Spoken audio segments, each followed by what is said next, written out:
Hi everyone, this is Anam here from Maison Verte, just letting everyone filter in. We're going to kick off in 2 minutes because we have a jam-packed schedule for today.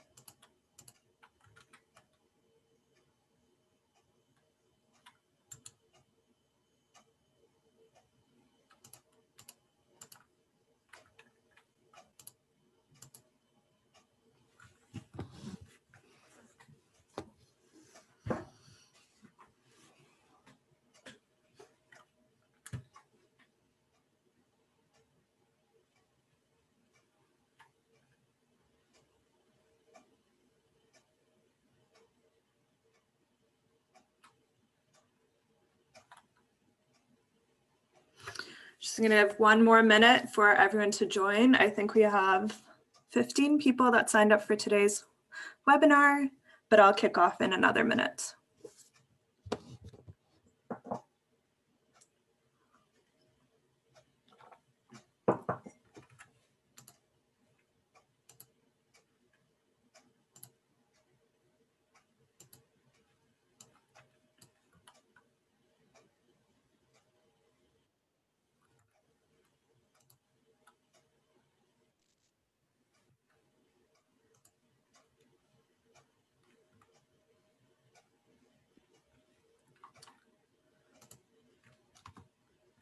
Okay, can everyone hear me well? Can you give me a thumbs up if you can hear the audio?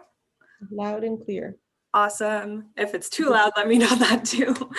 Yes, okay, let me just quick do an intro and then you guys can get started. For sure. All right, assalamu alaikum everyone. Thank you so much for joining. We still have people who are not here, but hopefully they'll trickle in. And we do have a couple of new people. So just for your sake, I just wanted to let you know that My Voice is a youth-led organization. And this year we're also doing an academy. Otherwise, we are a magazine that runs quarterly and gets published, printed. I think we have Dilshana here. I hope I pronounced your name correctly. You must have seen some of our stuff that I sent with your kit. And hopefully other people will join in. Please feel free to join us and follow us on all of our social media posts and Instagram, Facebook, Twitter, and YouTube. And do sign up for our newsletter at myvoicecanada.com. And we are very, very excited. This is our second workshop with Maison Verte, and the first one was amazing. I still have my microgreens going into my food and more growing. So let's see what we come up with today, inshallah. All right, off to you, Anam.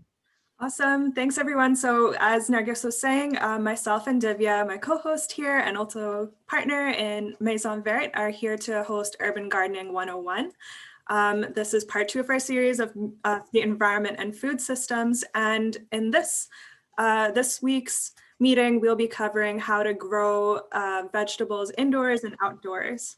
So with all that said, let's kick off. I'm just going to go over a quick overview of the agenda so you know what's up for today. We have a jam-packed schedule as always. So we're going to quickly recap Urban Gardening 101, which was a microgreen class. If you weren't here, we grew microgreens in our first part of this series, and we also introduced you to food systems and the environment. Then we'll dive into summer gardening. I'll go over the basics of garden planning, and then we'll have an activity where we'll all get to design our own garden plots. We'll do a very quick brief break, and this will also be a time for you to gather your supplies for the second half, which will be Divya, who's covering winter gardening. She's going to go over the indoor portions, like the basics, and then we'll be doing 2 activities, herb propagation as well as seed starting. Those are 2 ways to grow indoors, and then we'll finish off with a debrief. So with that being said, I wanted to open the floor, give a quick touch point for people. In our last session, we grew 6 types of microgreens, and I just wanted to check in on how it went and if there's any troubleshooting or any interesting findings that you'd like to share. So go ahead and unmute yourselves at this point. And if you have any tips or anything or advice that you'd like, then feel free to ask. I'll give you guys a few minutes, like 2 or 3 minutes for that. I'll just start. It's Maria.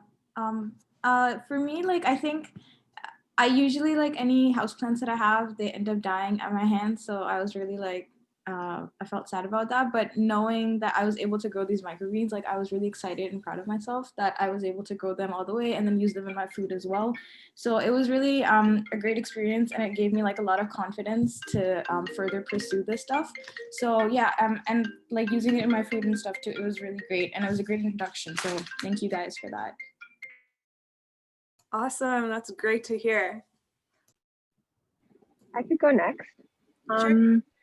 So my plants actually turned out really well, which is surprising for me because like I tend to kill stuff too.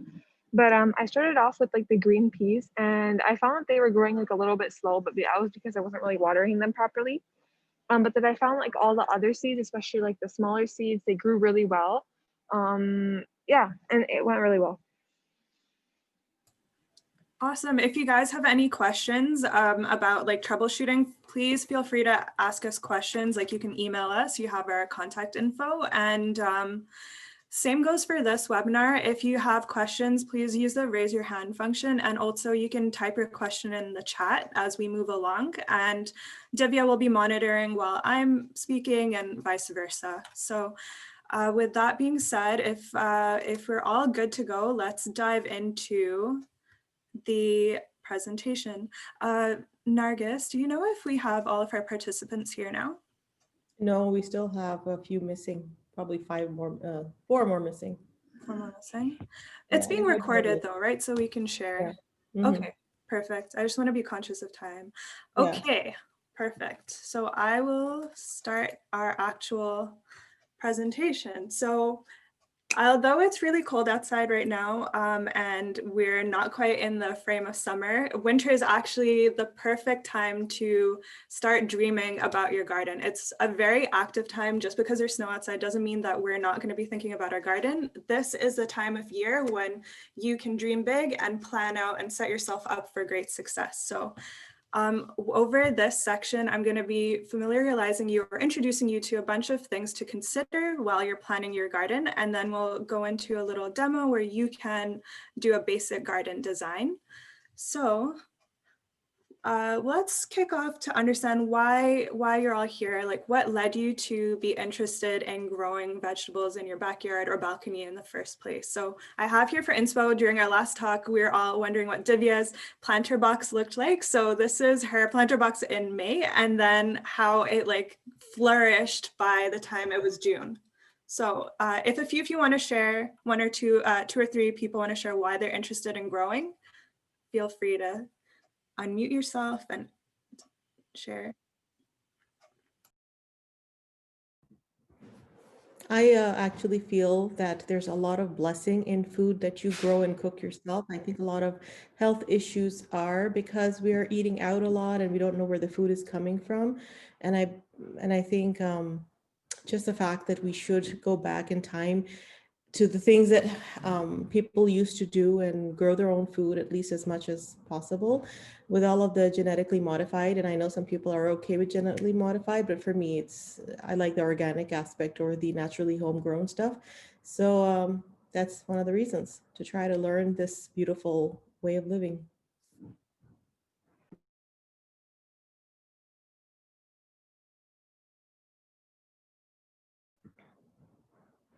Hey guys, it's a workshop. Turn on your videos, unmute yourselves, talk. Yeah, so hi. So for me, I start my gardening with good intentions, but I end up killing the plants. I don't know why, what I'm doing wrong. So I'm hoping I can learn how to do a better job for the summer coming up. And I hear that we have to start the garden even before summer, start it indoors, and hopefully transfer to outdoors. Yeah, hopefully this will be a successful year for me, something different. Yeah. Definitely. Getting a head start now is a good idea. I can go as well. I think I like indoor gardening because it's just kind of nice to have some like green in the house just in general. Have something like fresh looking, I don't know. And it's also nice to take care of something. Gives like a sense of responsibility kind of. Yeah, similar to what Halima said, I think it gives a sense of fulfillment. Like when you start growing something from a seed, and then you nurture it and you take care of it over a long time, and then you get to like eat it and share it with your family. I think it's a great feeling of fulfillment. Awesome. There's so many good reasons to grow food. Like you can actually cut back on your costs. Like an average garden that's 2 by 10 feet, you can actually grow up to $250 worth of produce over a summer season, or up to 500 if you're like more productive and very smart about it. Like Nargis was referencing, you get a lot of control. You know exactly what's going into the plants that you're growing, and also it's the freshest you can get. Like, you know, it's not been sitting in a grocery store for a while, and you know it's been growing locally in your backyard. So there's so many benefits of growing at home, and I hope that we can get you guys off on a good intro and set you off on the right foot to be able to grow this summer. So let's talk about the types of planting beds or situations you might have in your backyard. So there's mainly 3 types of planting beds or configurations that you can have. The first is flat beds. These are basically where you just use your lawn. If you have a lot of open space, you can convert some of your lawn into a garden bed. This is the lowest cost option and probably the least finicky, but you just need to you might need to figure out what type of soil is in your backyard. And I've added some details down here for you to read on like what are the benefits and drawbacks of each. The second option is a raised bed. If you are like me, or I sometimes feel like I'm a 93-year-old person stuck inside a 30-year-old body, raised beds are really convenient because they're higher up and you can tend to your vegetables much more like easily because they're at your level. And also it looks a little neater. It helps with keeping some things like rabbits outside of your garden beds. And again, you want to make sure that you have around 10 inches of soil depth at least. And then if you do not have flat open space like this, perhaps your backyard is paved and you don't have soil, or you live in an apartment with a balcony, you can take the approach of growing in a container, which is using several pots. You'll still use the same principles, but you're just kind of using containers rather than the ground to grow into. So again, this has its benefits and drawbacks. One thing you might need to be more aware of is it's more sensitive to temperature as well as watering needs. So I wanted to do a quick poll to kind of understand, not everyone has the same backyard situation, but kind of what type of planting bed approach will you be using? So I'll do a quick poll. If you go to slide.do.com and then /# myvoice2, you'll be able to fill in a poll, and we'll just quickly collect your results to see which option is probably the most popular for you guys.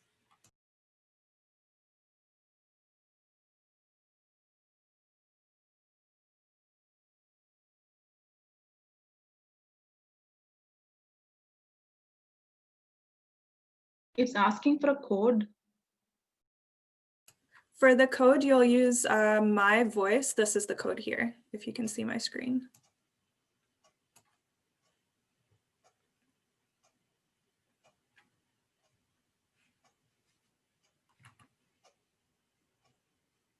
So what is the flatbed on the ground, right?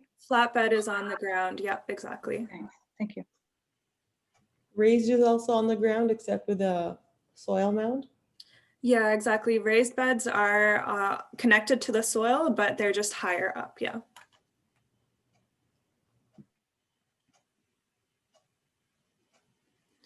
Yeah, I'm liking that container gardens are probably so far seeming to be popular. They're also one of the easiest to maintain. Yeah, that's really cool. I'll let the answers trickle in and maybe we can check in on them later. So we will stick back to. So again, why is it important for us to plan out our garden at this time of the year? There is no season where you're not actively thinking about your garden. To be honest, when you're looking at a garden, it's a living, breathing thing. And in order to plan accordingly, we need to get ahead of it. In each season, there's a designated task. So as you can see on the chart on the left, January and February, although you're not growing stuff outdoors, this is the time of year where you start planning.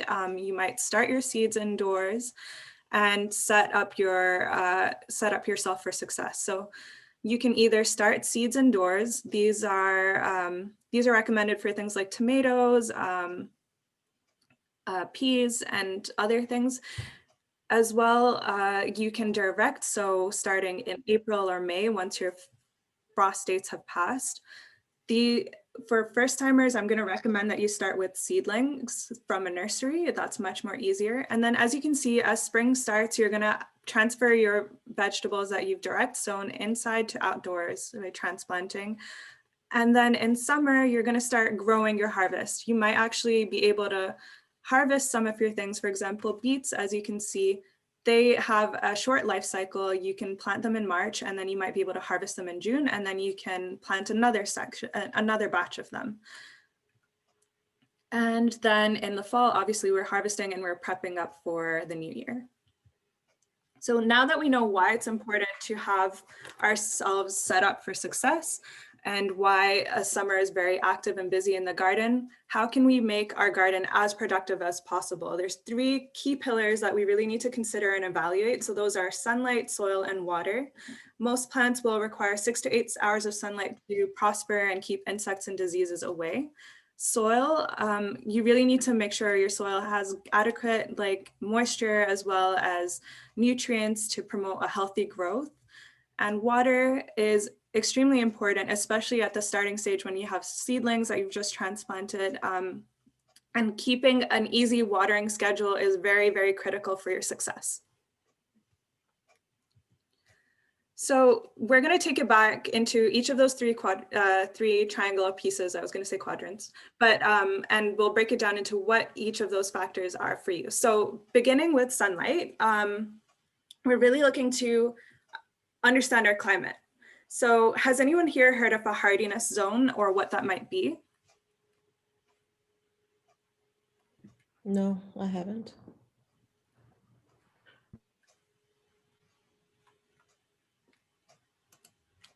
You can drop it in the chat if you have heard of a hardiness zone before. No, okay, so this is a new concept for most of you. Okay, so hardiness zone is basically, it's talking about what types of plants are going to be hardy or well suited to your particular area or climate. So when we look at hardiness, it's really going to just basically tell us okay, this vegetable likes a lot of sun, so it will do very well in Arizona. This type of vegetable is okay with some snow, so it's really good for Canada, so like chives or something like that. The other thing that we can find out about our climate is when the first and last frost date is.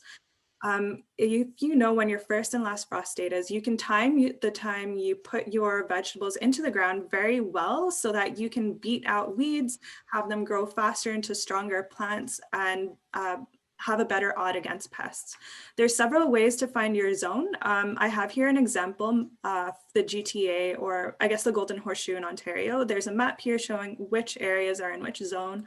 Most of us are going to fall under zone 5 or 6. And if some of you are lucky, zone 7, because that's really warm and nice. I'll be sharing these links here with you later so that you can check up on what zone you fall under and when your first and last frost dates are.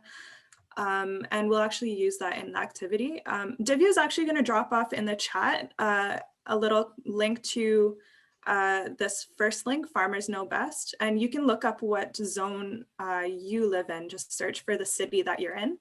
And if you want to share back what zone you are, it would be interesting to see if most of us fall under zone 6, which is what I'm predicting.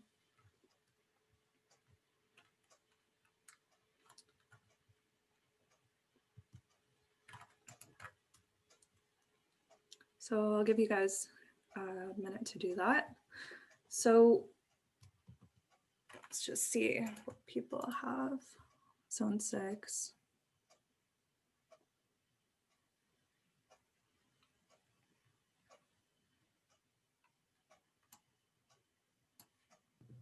Which cities would fall under 7? Like what towns? I think Toronto, like the area of Toronto, which is near Toronto Island. Oh, that would be 7. So the growing would be the best over there? It's just warmer. It's more temperate because it's closer to the lake, where it's almost like in the middle of the lake. So it's much more warmer. Also, some areas near Windsor are zone 7, I believe.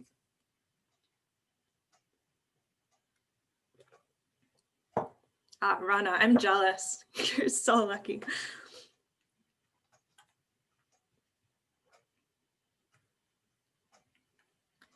Cool, and I'm also just gonna check.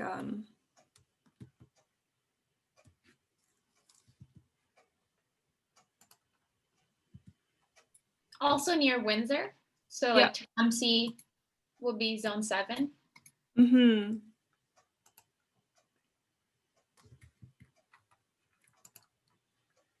Yeah, it definitely seems like container gardens are most popular. Good to know. Yeah, exactly. Windsor, Tecumseh. So those are really handy things to know about your climate and what plants are best suited to it. Other than that, with sunlight, we're really looking to consider your surroundings. Like, do you have an area in your backyard when you're planning where you want your garden to be that is kind of well exposed to sunlight? Like, again, we were mentioning we're aiming for 6 to 8 hours of sunlight. So is it shaded by other trees or buildings? Does your garden get a morning sun or evening sun? So most vegetables will prefer to have afternoon sun, but if you only have morning sun, then you just select vegetables that have a lower requirement for light. And then one thing to consider is if you're buying seedlings, or even if you have seedlings indoors that you have started on your own, you can't just suddenly put them outside in the very beginning. The sunlight is very harsh, so you kind of need to toughen them up or harden them off. This means just exposing them to the sunlight for like a few hours in a day and then putting them back in the shade so that they strengthen.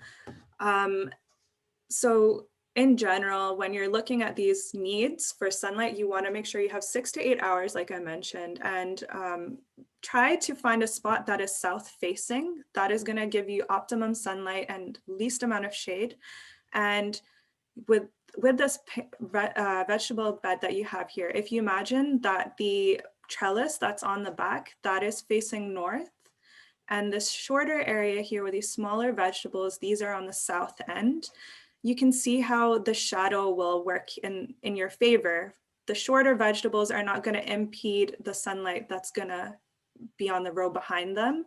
And you don't have any tall plants in front of ones that are shorter.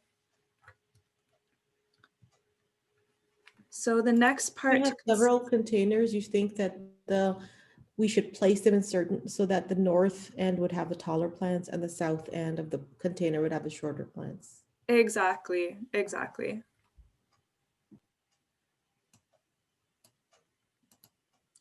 So the next part to consider is water. It's not to be taken lightly at all by any means. With water, there's several ways to make sure that it's well moistened. You can have soil meters, but the best and easiest way is just to do a touch test. If you have a patch of soil or if you're growing in a container, simply I would just stick your finger into the soil, like probably down to 2 knuckles. And if you're feeling that there's even moisture to that point, then you're good. But if it is dry, obviously, then you know that you're ready to water. So the reason why I'm saying it's very, very critical is especially in the seedling stage, your roots are not well developed yet, and they need extra help, or they might need more frequent watering. So keep an eye on your seedlings at the very start of the season. You'll notice, like, naturally, that's when we get the most rain as well. It's almost like we're trying to mimic nature here, but we're helping it along at the same time. And use very gentle shower, like rain-like settings for your seedlings, because any harsh pressure is going to wash away any soil. It might even damage or break your seedlings. Once your plant is more mature, it'll have an established root system. It can probably dig up or soak up any moisture from the soil if you're growing in the ground on its own, and it'll be more resistant to drought. Also, another good tip when you have a more mature plant is you can use, I use my spray on like on a jet setting sometimes if I see any pests or anything, because it'll just knock off like the bugs. It'll help your plant be established well, and your plant can kind of handle a little more beating as it's larger. The last part of our pillars are soil. So I'm not going to go into too much depth. This is more of just an intro here on how you can check your soil. There's three components of soil. There's clay, silt, and sand. You can do a very like basic soil test in your backyard or using just a mason jar. Dig up some soil and put it in some water and, you know, shake it up. And over like a few hours, you'll notice the little layers kind of separating. Your goal is to have an even mix of clay, silt, and sand. And you can look up videos on how to do this, but basically the closer you are to the middle where it's an even mix, the better your soil health is for your plants. And in general, most types of soil will benefit from having a bit of compost added to them. Like for clay, it'll improve your oxygen. For sandy soils, it'll improve nutrients. And for silty sand, it'll improve your drainage. And again, I'm not going to go into too much detail here. This is just so that you're aware. When you're adding fertilizer or nutrients into your soil, you'll usually see 3 numbers. They're called Npk values. And often if you aim for like an even value, like 20, 20, 20, that's generally good for overall plant health. But depending on what you're trying to favor, you can pick certain values for each. And here again, I just wanted to provide you with some options for how to prepare your bed. So with the, I'm going to start in the bottom right. If you're doing a flat bed, you can sheet mulch your lawn. This will kill or suppress any weeds, and you can put your soil on top of here and layer on and grow from here.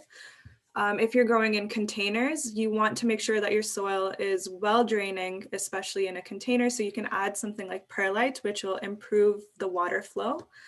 If you are doing a raised bed, don't worry about filling your entire bed with soil. That's going to be extremely expensive. You can layer in cardboard, newspaper, compost, and then do a top layer of good quality soil. And that's called like the lasagna method. And you will, the stuff underneath will decompose and become good quality compost at the end of the day.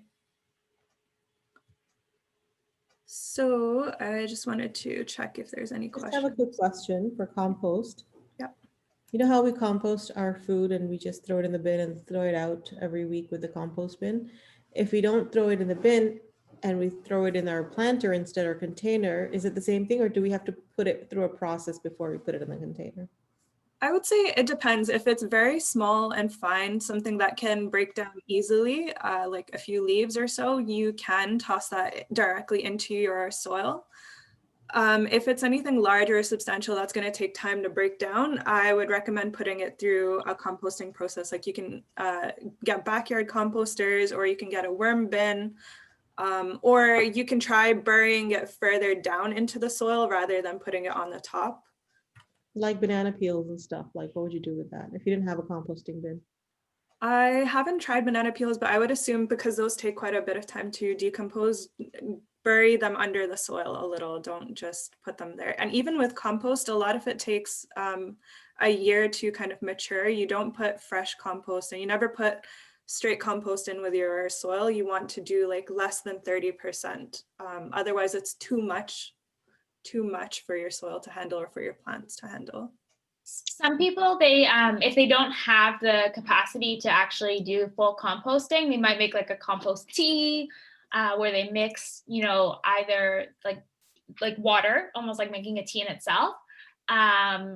Eggshells are really common for that, like sprinkling eggshells across your plant. That's something that's very common. Dehydrating. So if you want to accelerate the process, sometimes people will dehydrate their leftover produce and then they might make a compost. Okay, good to know. Thank you. Yeah, compost is a whole really interesting subject, and it's almost like it deserves a whole hour of its own, but it's very, very like, it's easy to do if you get the basics down, and there's tons of videos on how to do it at home. So we just covered like the 3 main pillars of what to look out for. And really the goal with those 3 pillars is to ensure your plant can grow healthy as quickly as possible. As we time it right, if we give it the perfect conditions, your plant's going to kind of grow very quickly early on in the season. And that's going to help you later on when you are, maintaining your garden. It's going to make it easier for you. So that being said, it is a dynamically evolving situation. You have to kind of continuously monitor and look at several factors. And there's several things that you should observe over the season as we go along. So let's just take a peek at those. So the first one to notice is you might have very good foliage growing. You might have a lot of vegetables growing, and that's actually going to attract not only your neighbors, but your animal neighbors. So a lot of the times you might not realize, but you might have mice or squirrels that might be digging into your plant beds. Rabbits, if they enter your plant beds, they can decimate an entire crop of lettuce very, very quickly, as well as deer. So there's ways to deter this. It could be as simple as adding chili flakes into your soil so that the smell kind of deters any animals like this. And then also another way to do it is if you have a neighborhood cat or anything like that, if you leave some cat food nearby to your plant beds, having the presence of a predator might deter things like mice. In some situations, people have put around fencing around their gardens. That also really helps, especially if you have something larger like a deer or rabbits or even squirrels to keep them out, because they're very, very, very smart. Other than critters, there's also pests. These are some of the common ones that we have in Ontario. Aphids particularly love tomatoes. They're little bugs that will feed off of the leaves and kind of suck out the nutrients from them, and that'll result in a very unhealthy plant. As well as slugs, hornworms, again, really love tomatoes. And there's ways to go about this. Again, you can use pesticides to get rid of them, or you can use water as a way to get rid of them, or you can use companion planting, which I'll talk about a little bit later. But I guess if some of you guys have experience, or if you know of someone that's had experience, one thing I wanted to check in with you guys is, what are some ways that you know of deterring plunderers?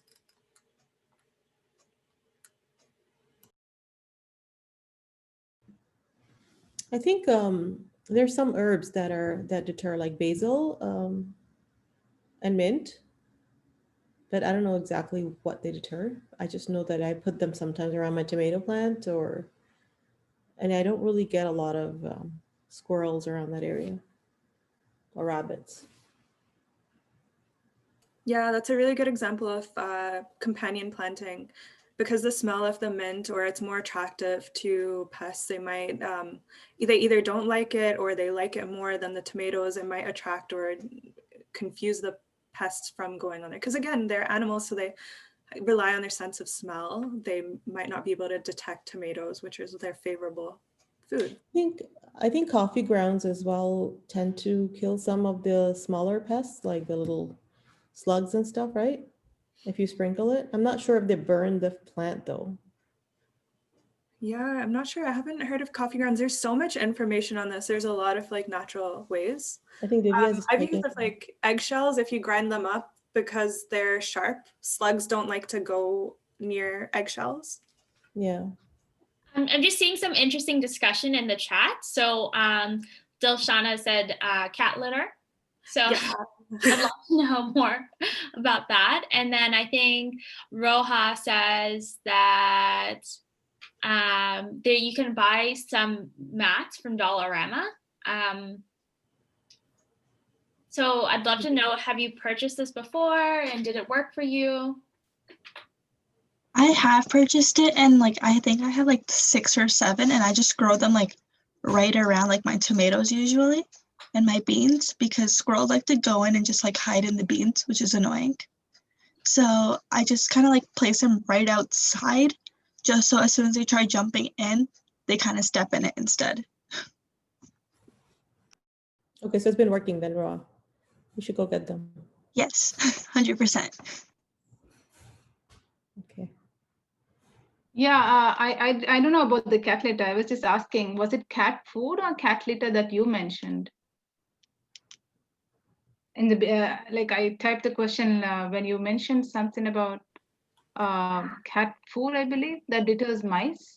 Yeah, so I have heard that having cat litter or like yeah, like a cat litter does apparently help. I haven't used it myself, but I've seen even sprays in stores that's called like predator urine. It sounds disgusting because it is, but basically they've got the scent of like urine from any larger animal that's a predator, and they people will spray this around like the circumference of their garden beds because it keeps away pests. I've also seen mixes of like pepper and stuff like that in these same mixtures. But what I recommend is cat food itself, so that if the prey sees like this cat is frequenting here, it knows for sure that there's a threat, so it won't come there as much or as often. Would the cat urine spray also deter stuff like birds? It might. I have no idea. That's actually a good question. And I think the thing to notice about stuff like that is if it rains, like it's not going to have a long lasting effect, right? So it's something that you have to constantly apply, versus food might have a more, self-sustaining pattern. Like the coyote urine spray actually deters all the raccoons. You don't get them if you have that. Mm-hmm. I had, in my backyard, we had a lot of issue with mice. So, or like weevils and stuff like that. So we have now, there was a random house that had 4 or 5 cats. And once we started putting food, they stopped coming to our backyard, which was really, really good. Squirrels are also really tough to deal with. Another thing that would be interesting here is for those that are interested in the container garden, you're not completely risk-free when it comes to these like pests necessarily, but you have less risk when you have a container garden that's like located high up. You might have birds or small bugs, but you're not managing larger animals or like cats necessarily. So that's something to consider when you're picking your plot. Like if you wanted to minimize risks, how can you design a container garden so it's not exposed to land animals? Mm-hmm. Exactly. Okay, so we kind of touched on this a little bit.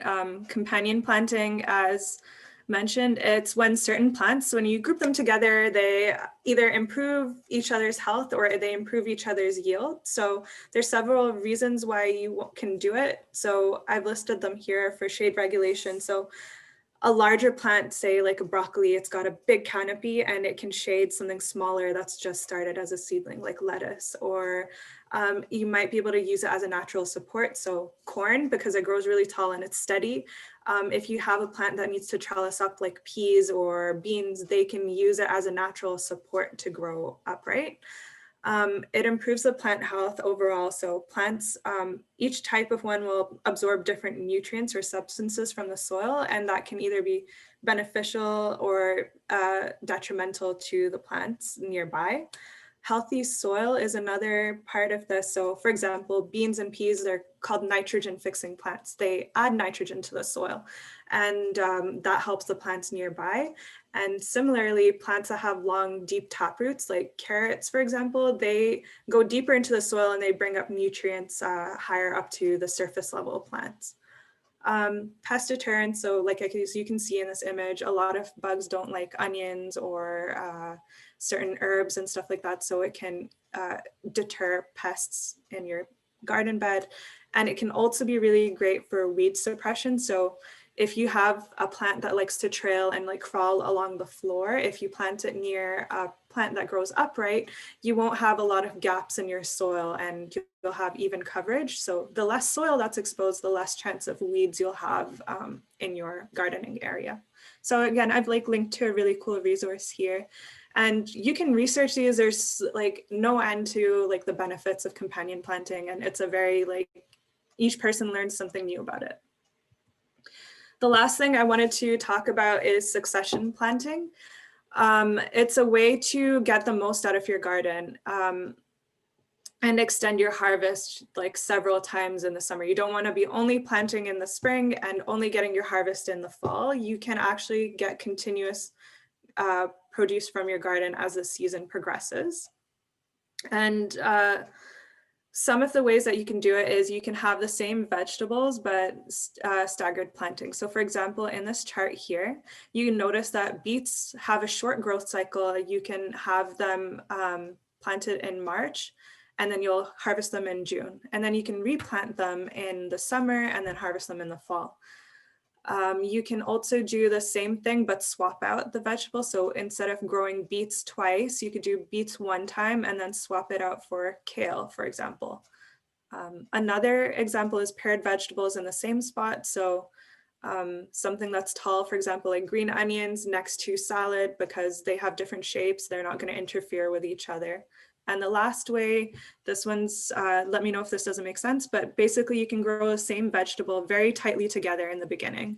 So if you have a row of seeds for lettuce, for example, as you can see in the image here, it'll start growing, but you can thin out and eat baby greens for some of them.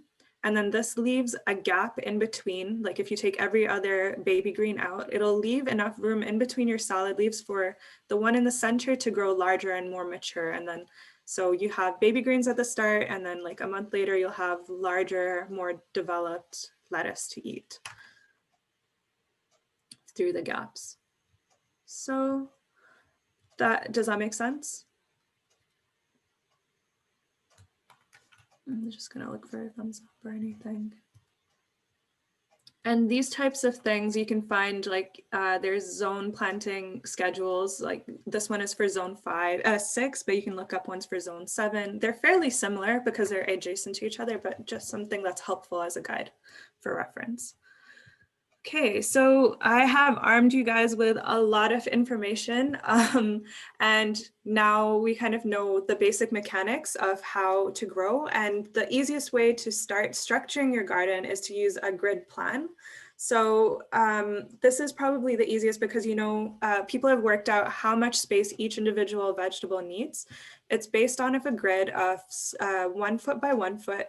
And you can plant, or you'll know how much to plant, how many seeds or seedlings to plant for each vegetable in each square. And this approach, you know, it incorporates companion planting that we talked about, and incorporates intensive spacing. So, you know, we're not leaving any gaps. We can plant several radishes next to each other, and it promotes a high yield.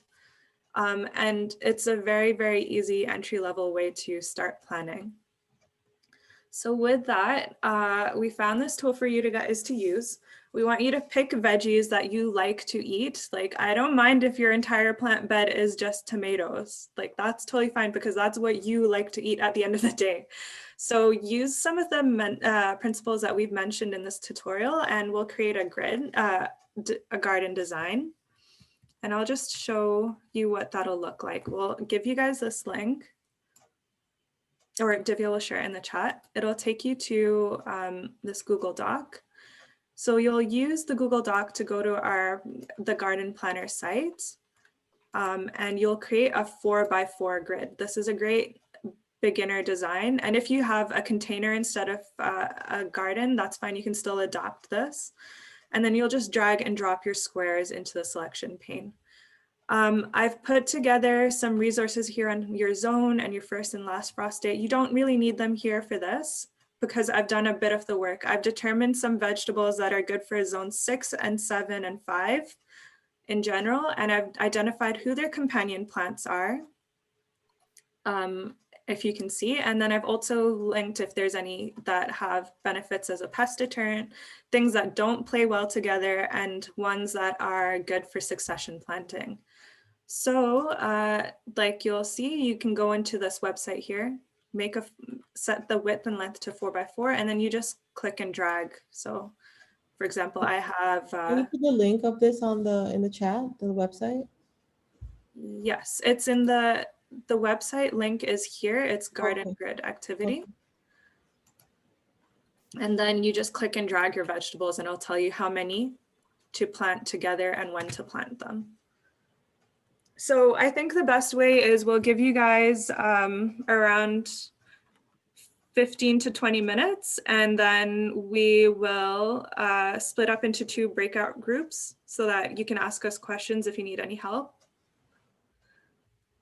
And yeah, I'll give everyone some time to kind of give this a try.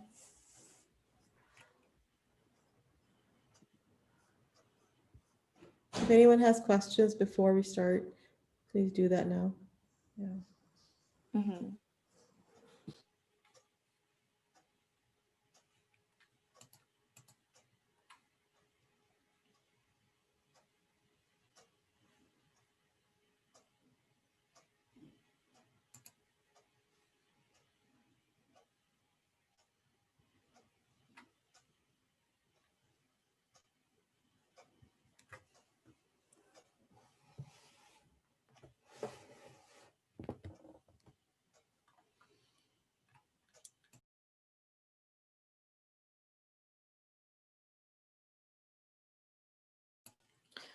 So I'm going to give everyone until noon to finish their designs, and then maybe 1 or 2 if you can share afterwards when we come back to the group, and then we'll have our quick 5-minute break.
Okay, Anam, I don't know what's happening here in Divya. So Were we switching into 2 breakout groups? now? Yeah. Okay, I can arrange that. Should I do that? It's 2 Yes, rooms. please.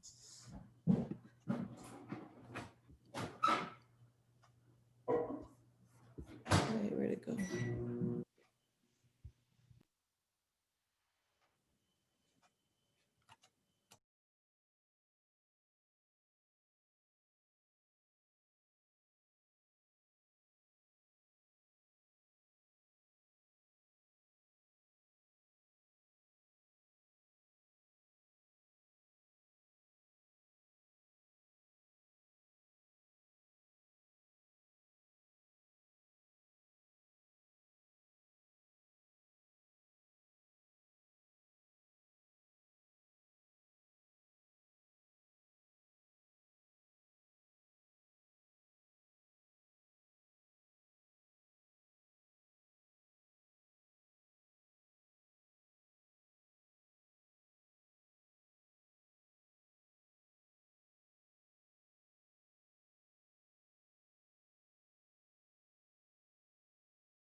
Iman, I think you need to accept the invitation for room 2.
I just wanted to say to everybody who's here, it's kind of, it's great for the instructors and participants' motivation if everybody sort of unmutes and speaks. And the better thing, of course, is has their videos on. So just a workshop feels more like a workshop.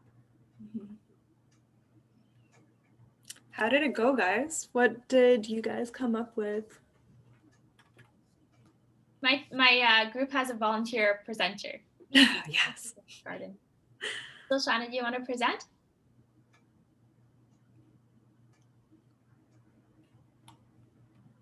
Was it Dilshana? I think you're muted, Dilshana. Yeah, so I just press the share screen, right? I'm not sure how to do it though.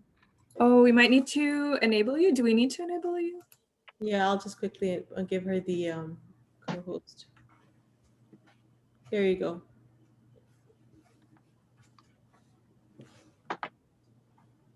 So, yeah, can you see? Yes. Yep. Yeah. Is this okay? Oh, Yeah, I can see it. It looks good. everything is okay, right? Because my son, he's 11. He helped me figure everything out. From my experience, wouldn't this be really crowded? You No, think? so I think the way that's really good about the grid method is that they know the spacings, they've worked them out.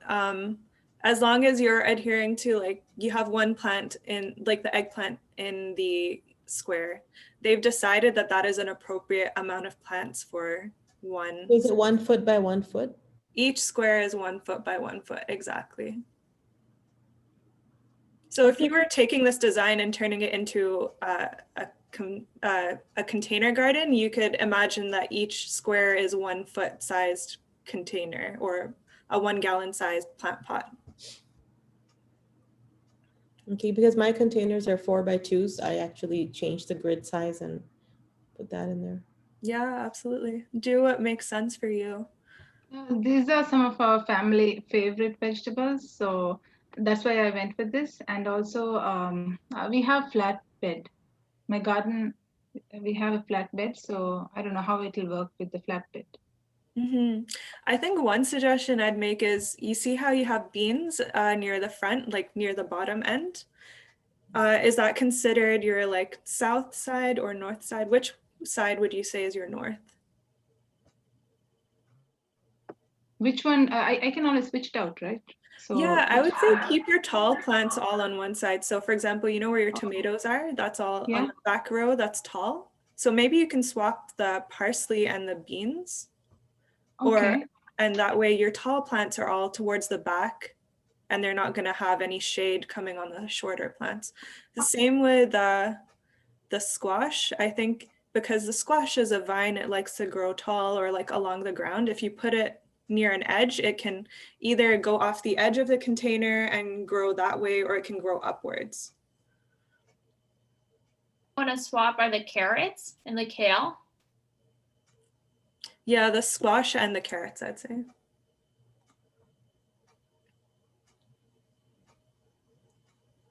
Or zucchini, sorry if I said squash, I meant zucchini. Oh, I think it's cucumber. Oh, okay. Either way, it's a trailing vine type thing, so put it towards the back. What's next to the cucumber? The carrots can Okay. go at the bottom Mm-hmm. because they're underground. And you want to put the cucumbers. You want to bring the cucumbers back up. Near the parsley, yeah. Yeah, and I think you had one more. What did we move? Even the eggplant is underground, right? No, I don't think so. No, eggplants are above. Oh yeah, it's the nightshade. So wouldn't it be tall? Yeah, so Yeah. maybe the beets. Switch the beets and the eggplant.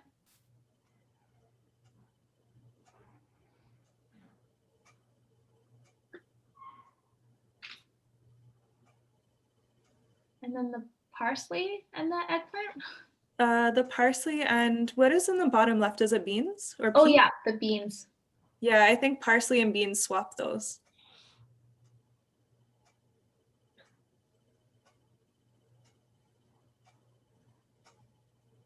Okay. The bottom left was spinach, I think. So Oh, okay. that's not really a tall plant, is it? No, spinach is short. So one thing I noticed was I put seeds for spinach last year and I had bugs that I think they ate them. They're little fat slugs. Mm. So we didn't really have that much spinach because I noticed that there was nothing left there. Is this better? Actually, maybe the pepper and the eggplant. What do you Okay. think, Anna? So yeah, I think the reason could be like, for example, if it's planted too late, then the insects are like have already increased their population and they're going to be ready to like attack any seedlings or seeds. Sometimes it's just luck, honestly. Like it's good to have a plan, and it's always good to have a backup plan. Like if your spinach doesn't grow, what can you grow in its spot that's going to be similar and have a faster growing time? Like lettuce is always really easy to grow. I feel like that's my default, right, Divya? What's your default when something Tomato. doesn't grow? Tomato. Yeah. Because they're wild. No, actually, our group was having a discussion on how tomatoes have literally killed their gardens because they go wild, or raspberries, like they go wild and they just want to take up all the energy and they want to take up all the soil and they have like big roots. So even though like they're very successful, they can harm your garden if you've gone overboard. Yeah. No, I think So this lettuce, you wanted us to grow it next to each other, right? And because you mentioned that it's better to have them next to each other, like a lot of the similar leaves. yeah, if they're companion plants, they're going to do well together. So kale and lettuce will do well together. Yeah. And another thing you could do is you could swap the hot pepper and the kale. So if you have bug issues or pest issues, then the pepper might deter. Yeah, if you put it in the middle of the kale and the lettuce, and it'll be able to help both people on both sides, both vegetables on both sides. Okay, no, this is really great. I hope this was really straightforward and a great like tool for you guys to start planning. What we'll do now is we're gonna switch back to, I'm just gonna share my screen here. Let me know once it's visible.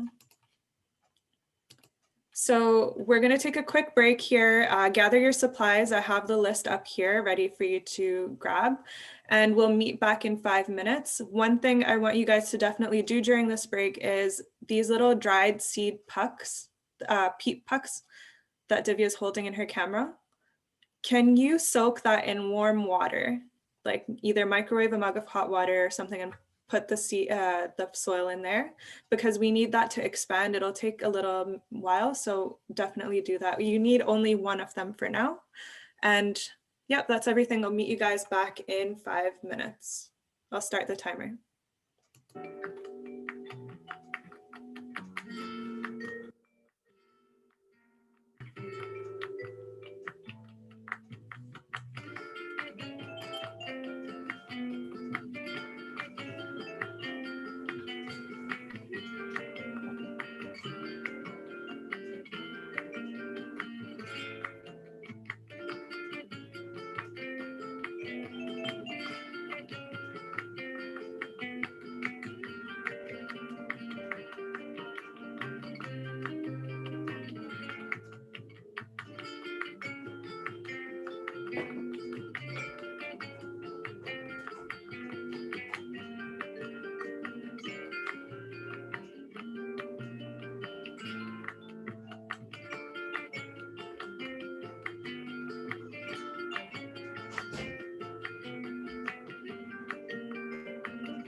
Hi everyone, welcome back.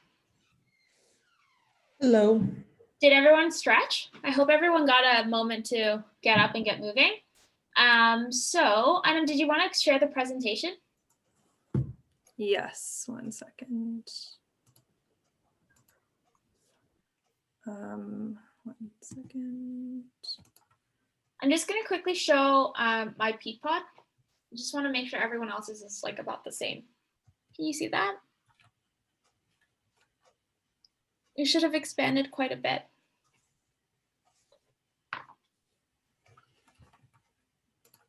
So, okay. So we've just learned a lot about planning your summer garden. And I'm sure after that session, you've got a lot of great tips. You can use a garden planner to keep trying different methods of like growing, just to see what works well together. And if you do want to run it by us to see, you know, can we rearrange anything, or are there other options? Feel free to send us an email or just send us a message. We're pretty active on Instagram. We're also pretty active with responding through email. So feel free to contact us for that. Now we're going to move on to winter gardening, which is essentially indoor gardening. What can you do at home while we are, one, stuck in lockdown, but two, you know, when it's just too cold outside to do anything. So let's go to the next slide. So let's quickly talk about how to get started. What do you need to get started? You need light.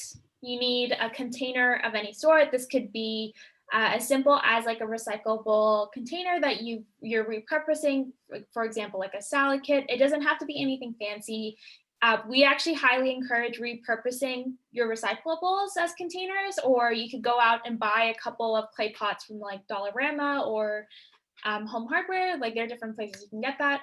The next thing you need is humidity. You need water. So again, like thinking about those conditions that are really important and crucial for our plant to survive, they still apply even though you're indoors.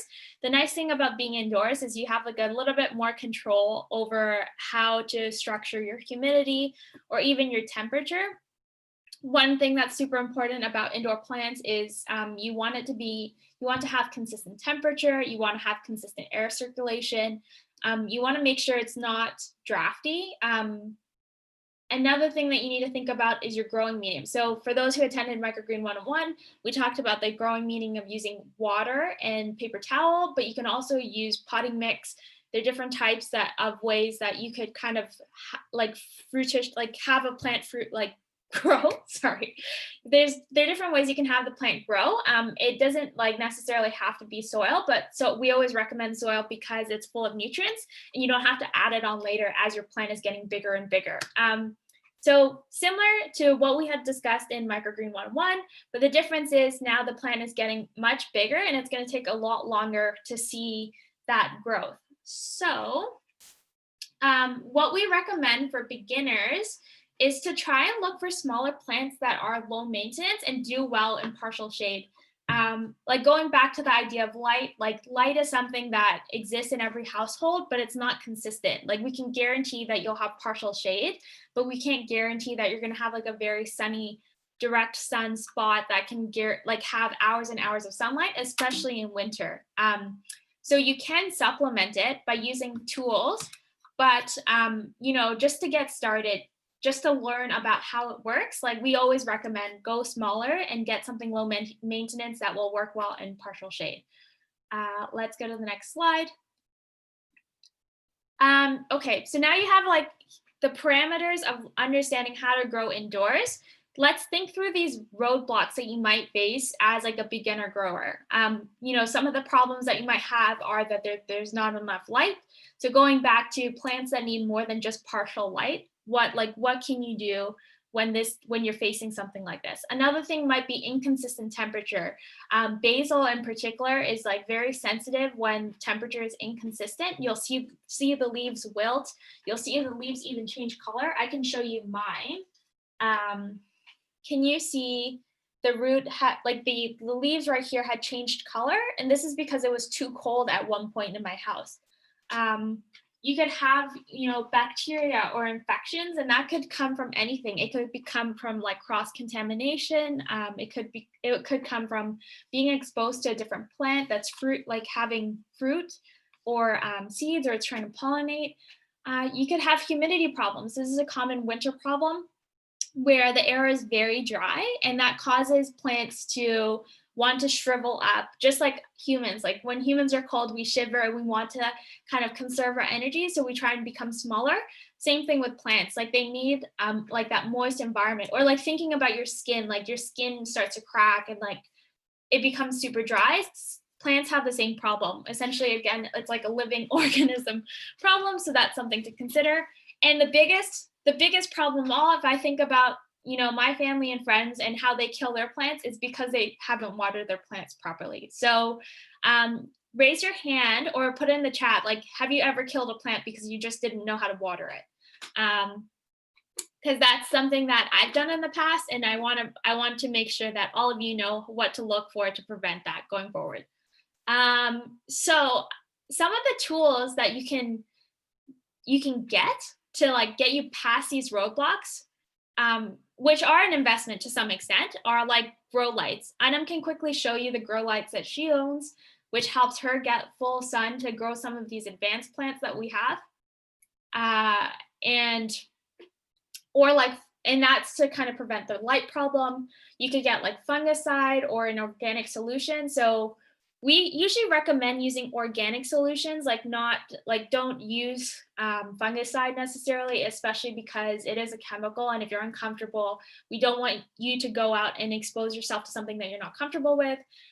Organic solutions, it could be as simple as different types of spices, or it could be, you know, moving your plants around. Like there are a couple of options, and usually very Googleable. You can go onto Google and find what to do there. Inconsistent temperature, I use a heat mat. I have electric heating in my home, so every house has a different temperature, and the way I try to prevent this is that I have this tool. It's about $30, and it keeps my plants at the same temperature, and it's just a heat mat closer to the actual bottom of the plant. Another great option for humidity problems is using a humidifier or a spray bottle or a wet pebble tray. So when I have clusters and clusters of plants around me during winter, what I might do is put in a humidifier in the center or around it to kind of like help them jumpstart having that type of moist environment. That's great for their leaves, also great for my skin, or just a spray bottle to just mist the leaves, or a wet pebble tray. So a wet pebble tray is really a tray where you put the pebbles on top and let the water, it prevents the water from really, you know, impacting like the roots. So those are just a couple of different ways to get past these roadblocks.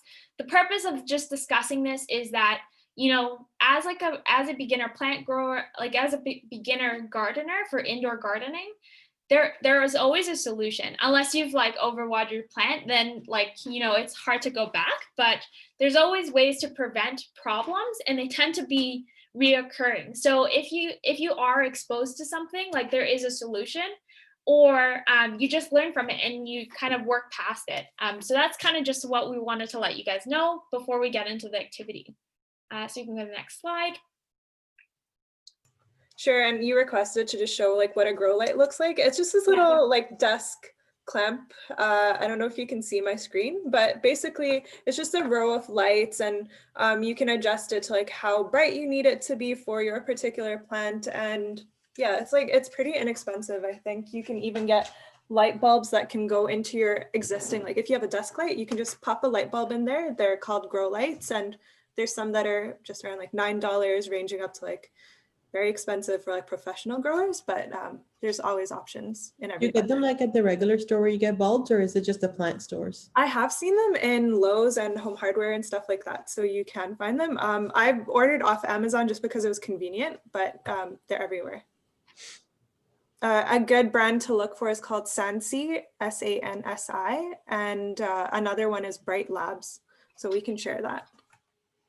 Next slide. Yep. Okay, so watering, the biggest biggest, baddest problem of them all. Anam had mentioned this earlier, and the same for outdoor gardening, and it still applies for indoor gardening. But the best method, if you're not going to use the soil meter, which most people don't really have in their homes, or don't really like there's no point of owning this extra tool, especially for smaller plants. Just use your finger, like put your finger in the soil, see if it's wet, see if it's dry. If it is dry, make sure you water it. There are like plants, a lot of plants have like different preferences for soil. Most of the ones that we're going to be talking about today need drainage. So you usually get like pots that have little holes at the bottom that help with the drainage, or you can use soil with perlite, which also helps with drainage. The table to the right here is just like a cup, like just a summary of like different things to look for, just to see if your plant is being overwatered or underwater. So I'm going to leave that here for you to refer to when you are, going back and like looking at your plant to see if there is signs of either or. One of the things is like, if you are noticing signs of overwatering, just stop watering for a little bit, just to keep that in mind. Okay, and then next slide. The other thing I've done is created a table for you to refer to for herbs. In your kits, you would have gotten chives and lemon balm, and then you would have had a basil plant. So just really wanted to talk through some of these terminologies so you can refer back to. But what you'll see in the next couple of slides are just like a table with different types of herbs.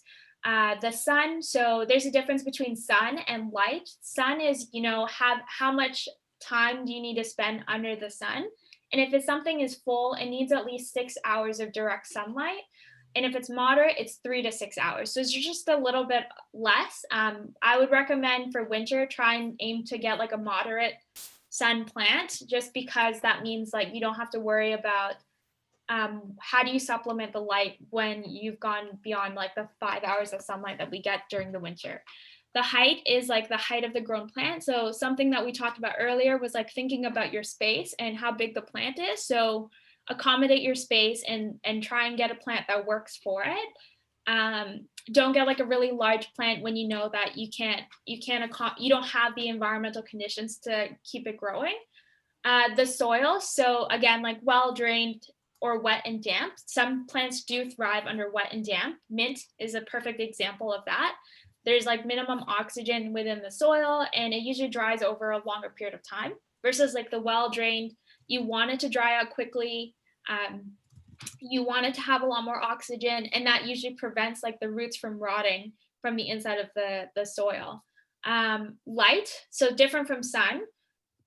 Light is more about like the type of light that's coming in and touching the plants. So is it direct or is it indirect? So partially shaded areas might be like, the corner of the windowsill where you only have like a little bit of light, versus like in front of like a big open window that has a lot of light. Usually baby plants, smaller seedlings, they need indirect light. They can't handle a lot of high heat. Like the sun is like very powerful, it's very strong, and like us as humans, like we get sunburnt. So same thing with plants, like plants can also see that same damage. And type, so type is something you'll hear, especially if you keep growing like your interest within gardening, but the idea of annual, biannual, and perennial. The difference between the three is that in an annual plant, it usually germinates, blooms, sets a seed, and then it'll die within 1 year. And so basil is like a very good example of an annual plant. Biannual is like over the span of 2 years, and perennial is everlasting. And for those who wanted to try growing different herbs that they've never tried before, we kind of gave some examples of like what they might be good for when it comes to cooking. So I'll just skim through the next 4 slides. And you can come back and refer to this as you need it. Anything that has an asterisk is made for beginners. So would recommend that if you've never grown herbs before. And next. So, okay, that was all the education that you need. Now you're all experts. Let's get into cloning basil. So we're gonna go through 2 activities. They're both about propagating, but propagating in 2 different ways. One will be on cloning, which will use like a water-based propagation method. And then the second will be growing from the seed. So we'll just quickly talk about the how to do each, and you'll be able to do this hands-on with me as we go through the exercise. So the first thing we're going to do is we're going to go through cloning the basil. And what you'll need is like your sharp scissors or a sharp knife, your mature basil plant. And if you have this with you and you're going to follow along, do you mind turning on your video so we can do this together? So you'll have your mature basil plant. You'll have your scissors. You should have a propagation tube. And you'll have some water. Does everyone have that? Do you want to put a thumbs up in the call, or you can put a thumbs up in the chat to let me know if you're following along? Also, a good question that someone asked during the pre-event was, can you use something other than a tube? Yes, you can use anything, like you can use a mug, a glass, anything that can hold water. You just want something deep enough. Okay, so next slide. So the first thing we're going to do is we're going to identify if the plant is ready to be able to, can you clone a plant? So the first thing you want to look at when you look at your mature plant is it at least 4 inches tall? The second thing you want to do is look at the nodes. So I'm just going to go close up to my camera. But the node is where the stems, where the plant starts to grow separate stems. And that's also where you'll get a higher probability chance of growing roots. So you can see, can you guys identify the plants, the nodes in your own plant? It's usually an area that's swollen. So is it where, all right, so you have the main stem. Yes. The node is where they start splitting? Exactly. And it's swollen in that area. Greasy branching? So you can see there's a small node right here. Yeah. There's another node right here for me. Okay. The other thing you want to look for are the leaves. Are there at least 4 leaves on top? And the reason why we want to do this is that the basil will take in energy from where the leaves are. That's where the photosynthesis is occurring. So what you want to do is make sure there's at least 4 leaves at tops, because that's where it's going to take in all the energy to grow in more leaves and build out the roots. And so after you've done that, what we're going to do is we're going to locate the second node. The reason why we want the second node is, again, increasing the chance of it successfully rooting. And we want to cut it at a 45-degree angle so the root has a greater surface area to grow out of. And we'll put it in room temperature water in our propagation tube. Doesn't matter if the plant is wilted. No, I think it should be okay.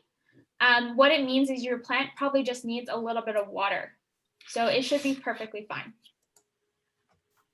So I'll just cut this one quickly. And for those following along, let me know when you're ready to cut, and we'll go into the details. But here's kind of what you're trying to do. So the mature plant is on the left-hand side. And then once you've cut at that second node, you want to remove the bottom leaves. So whatever is being put in the water, there are no leaves on those stems. And you want that node to be submerged in the water. I'm still concerned. So I don't know if you could see my plant. Can you see it?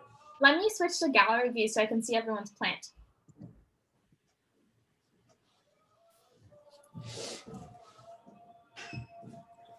And do you want to stop sharing your screen for a quick second so I can see everyone's? Perfect. Okay. Can I see your plant? Yeah. So you know how you said this is one of the nodes is right here underneath? Yeah. So you want us to cut right here? So, okay, what you're gonna do, I would recommend count 4 leaves from the top. Okay. Then go down to the next node. 4 leaves from the top. Then go down to your next set of branches. That's your first node. Okay. After, yeah, and then 1 more set of leaves down. That's your second node. Okay. that second node below that is where you want to make your cut. Okay, so this little top area where I already have like 2 sets of leaves springing out is where I make the cut right here. No, so you want to leave 4 leaves at the very top, 2 sets, 2 One, sets. Then, yeah. okay, now go down to your next lowest one. That's this, yes. That's node 1, then go down to your next node, node 2. So right below there, I would recommend that would be a good spot to cut. Okay. And Yeah, right at the edge of the node or a little below so I have some stem? A a little below. little below. Like this. Perfect. And then make sure you remove the leaves close to the bottom, because as soon as it's submerged in water, like the leaves will start wilting and rotting, and you don't want that in your water. Does someone else want to do the same thing if we spotlight your video and you can show us how you're doing it?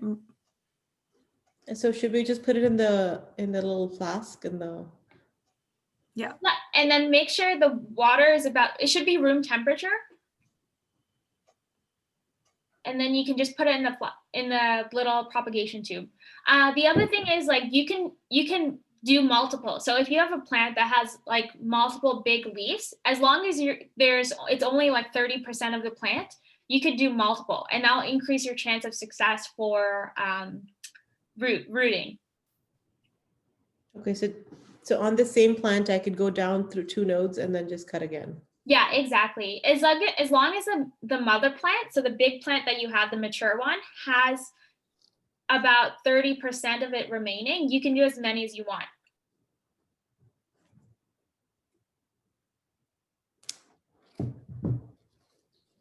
Does this look okay?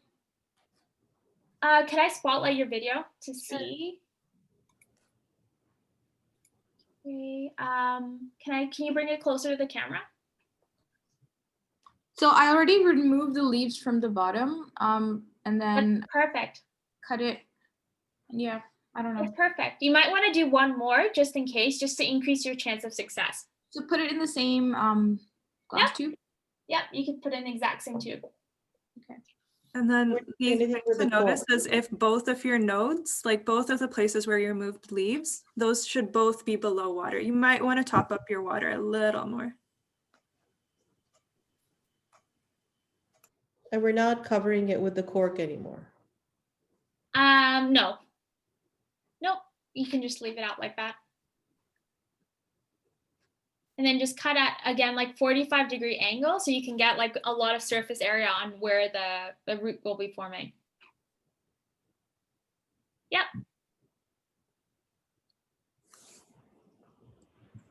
Do we only leave like 4 leaves on, like the top leaves, and then just remove everything else? Okay, thank you. Perfect. Okay, so I'm going to switch back to the presentation.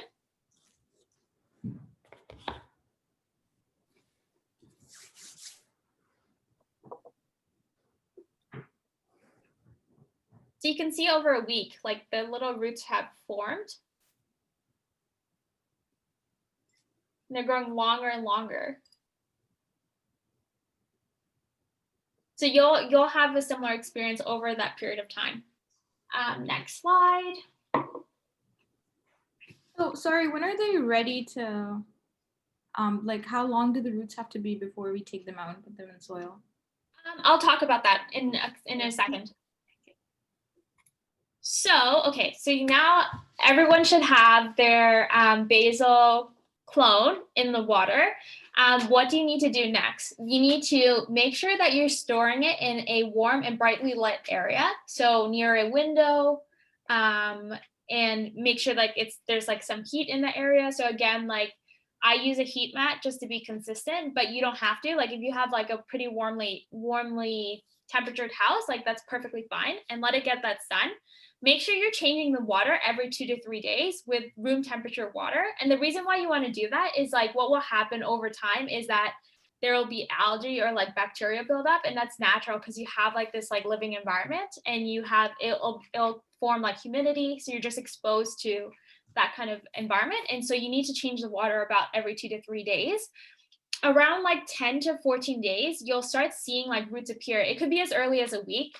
What usually happens is like if you have a house that's kind of colder, basil's really good for this. Like it's pretty, well, actually no, basil is a little bit temperate. So like you need to have that warm environment. If you don't have a warm environment, it's still fine. It just takes a little bit longer. So maybe it won't be a week, it might be a week and a half.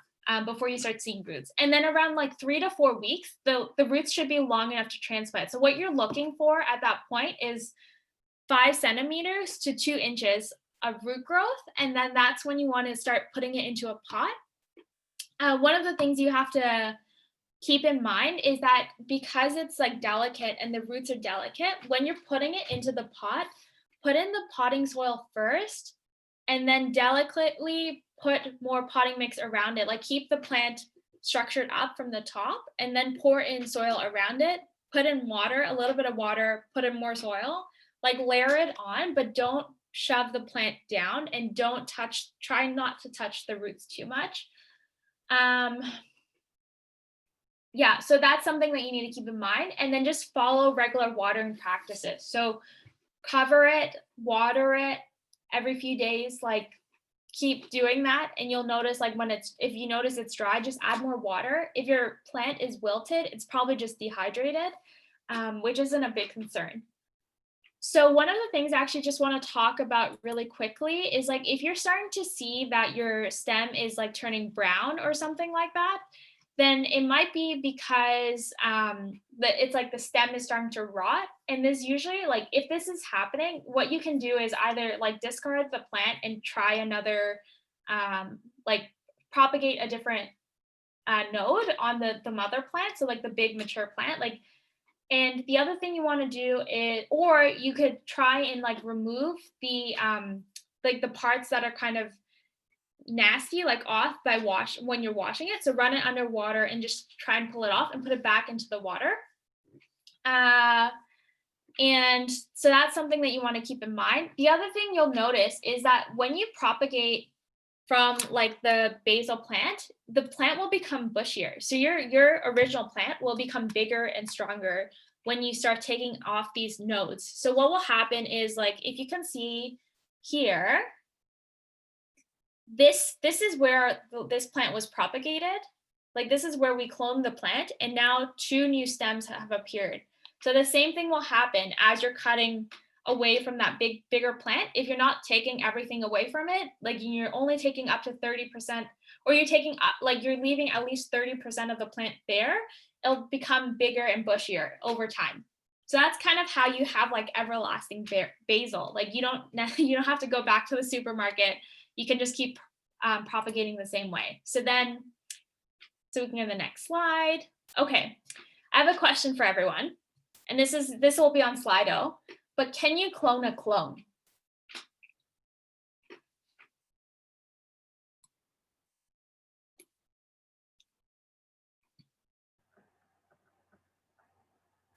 Oh, Anam, did you want to share your screen?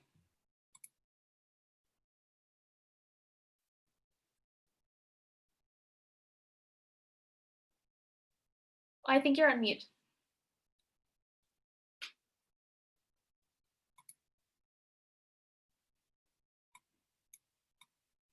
So just because I'm going to be conscious of time, you can clone the clone. So essentially, like, when you have the clone and you eventually start, creating that, like a mature plant again and again and again, you can actually clone your clone.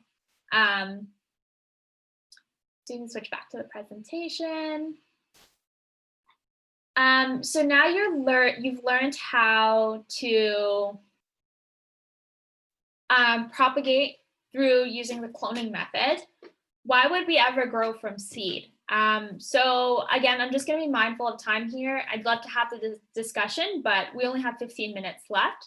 Essentially, there are pros and cons of going down each path. The things that you want to think about is, do you need seed diversity? Because if you need seed diversity, cloning isn't the right approach towards getting that diverse product, like diverse produce. The other thing you want to think about is if your clone has a disease or some sort of issue, it's just going to keep clone. It's like genetically the same. So it'll just take that disease and carry it forward. Another thing to think about is like if you're planning for an outdoor garden, cloning a plant won't give you the same yield as like the actual plant from the seed.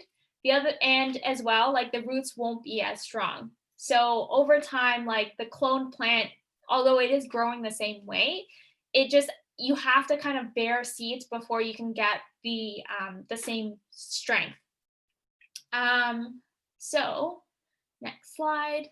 The other thing I actually want to quickly talk about before we talk about growing from seed is that when you're watching your plant, your basil plant, and taking care of it, try and avoid, if you see any flowers or if you see like it trying to like get really big, try and take away some of the leaves, because you want it to focus on either growing the roots. And once it flowers, like if you start seeing flowers, get rid of the flowers, because then the purpose of the plant has completely changed. Like in the instance of us growing basil, we're growing it for the sake of eating it, and we want those leaves to be able to consume, right? And if it flowers, its focus will be on creating seeds. So it's no longer going to be about, you know, building out those leaves. It'll be about making these seeds so it can bear another plant in its surrounding, but not the plant that you currently have. So that's something you want to keep in mind. So if you see flowers, get rid of them. It's kind of, again, going back to the idea of an annual plant. Once it starts seeding, it's going to die. So that's something that you have to keep in mind. If you have any questions on this, I know it's a pretty much a mouthful, like put it in the chat or send us an email. Let us know what's happening with your plant. So now we're going to quickly go into activity 2. So this is, again, still propagation, but this is growing from seed. So what you need is that hydrated peat pod. So everyone's peat pod should be about 3 centimeters now. Yes, mint is a little different. It's probably because it's a perennial. Because once it starts flowering, again, like even with mint, you want to get rid of the flowers. It will be able to grow more, or the seeds are dropping into your garden and you're getting new plants from the seed. The other thing you want are going back to activity 2, the other thing you want are seeds. So these are chives. You should have chives or lemon balm both in your pack, but pick one for the sake of this workshop. Do not mix them because 1, like the surface area is super small, and 2, you don't want to have to deal with splitting them up later, and 3, they might compete for growing roots. So that's something you just want to avoid. Later, you can grab this later, but like saran wrap. And the reason why we want saran wrap is when we're starting out the seed, you want to create, again, that humid environment. And the best way to do it is to put the peat pod in like a container. So it could be any size, like I might use something like this or something like this. And I'll just saran wrap the top while it's still moist and put it in a warm area to create that humidity. The other thing you want is water. And that's, again, like, you know, expanding the peat pod, which you should have done already. And as well, like you would want, and this is completely optional, but like a pen, pencil, or chopstick, or you can use your like pinky. But essentially this is just to poke holes in the little peat pod so it's easier to put in the seeds. So next slide. So what everyone's thing, but take your little peat pod and start peeling back like the little netting at the top so you can expand your surface area.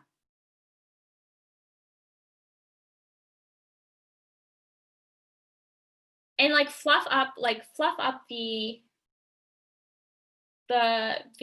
soil, like the medium, the growing medium. Is everyone doing that right now? And then what you want to do is just poke 3 little holes. So I'm just using a wooden chopstick to make little holes.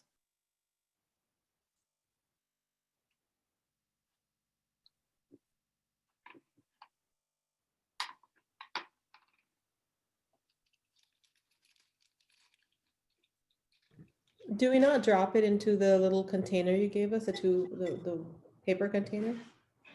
You could do that. You could totally just put it in that container, but we gave you that container so you could transplant it once it's grown. But So right now, like we're holding it in our hand, where are we gonna put it?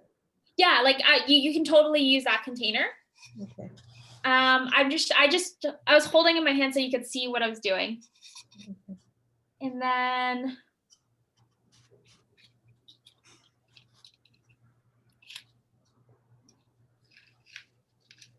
yeah, so you don't really need much. You can use like 6, 7. You just put all the seeds in there? No, not all. Just like 6 or 7. There's a very small amount. Just because it's gonna grow quite big. So you just want to be. Maybe put 2 seeds in each hole. That's what we'd recommend. Just 2 in each. Yeah, it's very in small case amount. one of them. I added the top-down camera if that helps. Oh, okay. Yeah, so just 2.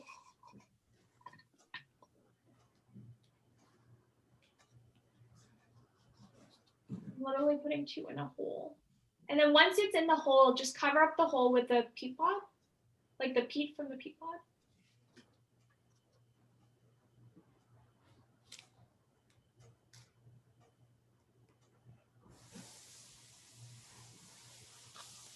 And then once you've done that, and you don't have to do this immediately, but while your peat pod is still moist, just get saran wrap or something to cover the container and put it in a warm environment. And that's again, like you want to get as humid as possible, and you keep it covered until you start seeing the plant peep. Does anyone have any questions while we're running this activity? I'll go back to the slides to talk a bit more about what to look for as it's growing. So maybe Anam, can we go back to the Sorry, so we have to keep the pod. yeah, so keep the moist pod in a container with the seeds inside of it, and then cover it with like saran wrap or cling wrap or something that can kind of like let it breathe humidity within the small space. Does that make sense? Okay, perfect. So essentially, over the next little bit, it could take up to 2, 3, 4 weeks, depending on what your environment is like. But the plant will start peeping out of the peat pod. And when that happens, like remove the saran wrap, like remove the humid environment and let it like breathe. Let it take in the oxygen, and you'll notice that you'll have like the plant will, like the peat pod will start drying out. So you want to actually start watering it at that point. What you're going to try and do next after you notice the plant peeping, actually the plant peeping might only take up to a week or something. And then once it starts peeping, you remove the humid environment, like you take off the cling wrap or the saran wrap and you let it breathe. And when it's breathing, and it'll start drying out. So you want to start watering it again. And you want to keep checking on it until you see roots coming out of the bottom. So now you're not checking the top necessarily, you're checking the bottom to see if the roots need more space. Do we see the bottom from we pick up the peat pot moss? Yeah, exactly. So you're gonna keep it in the little, can you see my screen? Yeah. So what you're gonna notice is like at the bottom of the netting, like the roots will start peeping out of there. Okay. And yeah, okay, she's saying no watering. Yeah, so you said no watering, keep the saran wrap. Do I put it in my window or a dark spot? You want to give it indirect sunlight. So over the next week, like let it have indirect sunlight. And the reason why is like it's a baby plant, it's super sensitive to these new environments that you're just introducing it to. So you just want to keep it in indirect sunlight because you still need the humidity, but you don't want to harm the plant. You don't take the saran wrap off, no watering. And the reason why is because it has a humid environment as is, so it won't be dry. Like it'll be very moist in that like little container. But after a week, like when you start seeing the plant peep out, that's when you want to give it air. That's when it's actually looking for air. So once once you start seeing these plants come out, so now you have like 6 plants in there, 6 or 7 plants in your peat pod. You'll start seeing some of them, like you've increased your chance of success, because a big problem with seeds are that they might not germinate. Yeah, so Anam had just put in a comment that it might take a bit of time to germinate, but essentially like you're looking for it to germinate, and once it does, and if it doesn't, it's fine. You can try again in a different peat pot, because that's the risk you take when you're trying to start from seed. Like the idea is like some seeds may or may not germinate, and it's hard to tell which ones will and won't. But you've increased your chance of success because you've put in like 6 or 7 within that one peat pod. The other thing you're going to look for is if one is significantly larger than the other, you might try and remove the ones around it so you can let that one increase its chance of success, and it doesn't have to compete against like the other seeds within the patch. Does that make sense? Is there any questions around that? So if you're starting to see 2 plants or multiple plants grow in the same spot, try and remove the weaker ones. And then once, it becomes like the roots are popping out of the bottom, you want to actually transfer it. Like you can keep it in this container, but what you want to do is like fill it with soil. Like fill it with soil and let the roots at the bottom go and seek out more nutrients in the environment around it. Any questions on that? You could, but the thing is, like at that point, the plant is really delicate, so you just have to be very careful with the roots because they'll be very small. So for us to have, these are all herbs you're giving us, right? So yeah. Right now, let's say for the summer, I wanted to start from seeds, just like you did with these seeds. Can I, there's this big tray that you guys gave me, the basil plant, and it has little indentations in it. Can I use that to create little, like, do I use the peat moss, put my seed in there, cover it up, let them grow a bit, and so over the months I'll see it grow? Is this a good time to do that? Yeah, definitely. And could that be non-herbal stuff too, or does it have to be just herbs? It doesn't have to be herbs. We gave herbs because we're focusing on indoor growing, and we want to be careful of like how much space we have indoors. But yes, like even for your winter garden, usually gardeners start building out seedlings in February. So it's perfect timing for your summer planting garden. That sounds good. To answer, I think like if you're looking for Google help on what day that is to start planting, look for days to maturity and when to start your seedling. So each seedling will have like a different time that it needs to be transplanted. So for example, herbs, because they take longer to mature, you can start them in February. Whereas things like tomato, you probably can start, I'm just going off of my mind here, I'm not saying this is fact, but like maybe tomato can be started in March closer to May. Like each one will be different. So look for seedling start dates for your zone and then days to maturity as well. So the other thing is like, unlike the microgreens, like this does take quite a bit of time. Like you won't be able to transplant that seedling until like 4 to 6 weeks. Or even 6 to 8 weeks. It will take quite a bit of time. And so what we want is you guys to send us your progress pictures so we can see how you're doing over that period of time. So send us an email and like let us like know what's happening with your plant. Yeah, so this is, oh, sorry, go ahead.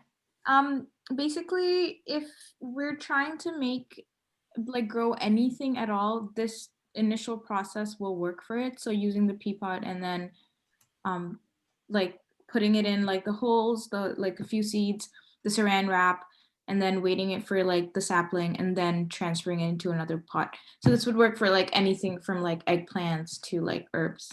Yeah, theoretically it should. The only difference is each plant has like a different time frame for it to go from like to germinate and then to get into that sapling or seedling size. Okay. just to add on there, there's certain plants, like you'll notice root vegetables don't like being transplanted. So those, it'll say direct sow, which means directly sow those seeds in your yard so that you're not picking them up, moving them, they get disturbed. That's just terms to look out for. So this is just really a fun fact. Like, what do basil seeds and chia seeds have in common? I'm not going to run the poll. I'm just going to talk about it quickly because we really have a minute. But have you ever noticed if you put chia seeds in water, it becomes like gel? So the same concept with basil seeds. They have this hydrophilic shell that like pulls in water into the seed, and it makes it fiber soluble. So it's really great if you need fiber in your diet, like have basil seeds in water or chia seeds in water. It's really good for you. But when you're planting, not a great idea to just put them on top. Do you remember when we were doing the microgreens, we had just put the seeds right on top? We didn't actually sow it into any soil or whatsoever. This can't happen in this process. Like, sometimes these seeds, like if they have some sort of special condition, you want to make sure it's submerged in soil. So that's something to keep in mind. Like, if you are, in the future get basil seeds and you decide to do the same process, make sure you're not just putting it on top of the soil. And if you do see something that's like white and fuzzy, it's just the seed soaking in water. It's not because there's like mold or anything. So that's just something to keep in mind. Really cool thing about this specific type of seed. And quickly do harvesting. So when you're harvesting, again, make sure the plant is 4 to 6 inches tall. Do not take more than a third of the plant. Always use sharp scissors because you can damage the roots, and you don't want the plant to focus its energy on recovering itself. Like, you want it to focus on generating leaves. Don't allow the herbs to flower. So that goes back to, once it starts flowering, the focus is no longer on generating leaves or generating roots. It's on creating seeds. So the purpose of being able to consume it is no longer on the table. When you're harvesting, always get the older leaves, like the bigger leaves first, and then move inwards. Harvest often for like basil, cilantro, dill. Like, if you're seeing so many leaves, like the plant, again, is spending all of its energy doing multiple things that aren't around like generating new leaves. It's now trying to like maintain its health. And then with chives, you want to harvest outside first and then go inwards. Never take the entire chive. Like, always leave the bottom available. So like, if you can give like it like that much room at the bottom, that's like something that you want to consider. And then let's move into storing. For storage, so we've put some tips here on storing between leafy herbs or tender herbs and hard herbs. Like, when you have like a leafy herb, make sure the leaves are dry, just because it can cause like algae or bacteria buildup.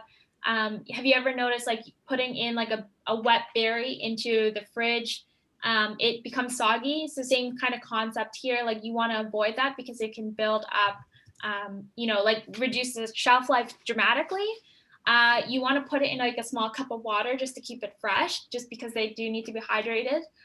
And some people put like a loose plastic bag on top to keep the environment humid or moist, and they can stay up to fresh for 2 weeks once harvested. And then hard herbs, like, I think this is commonly known, but if you put them into a loosely rolled damp paper towel and then put them into a resealable bag and put it in your fridge, they last a very long time.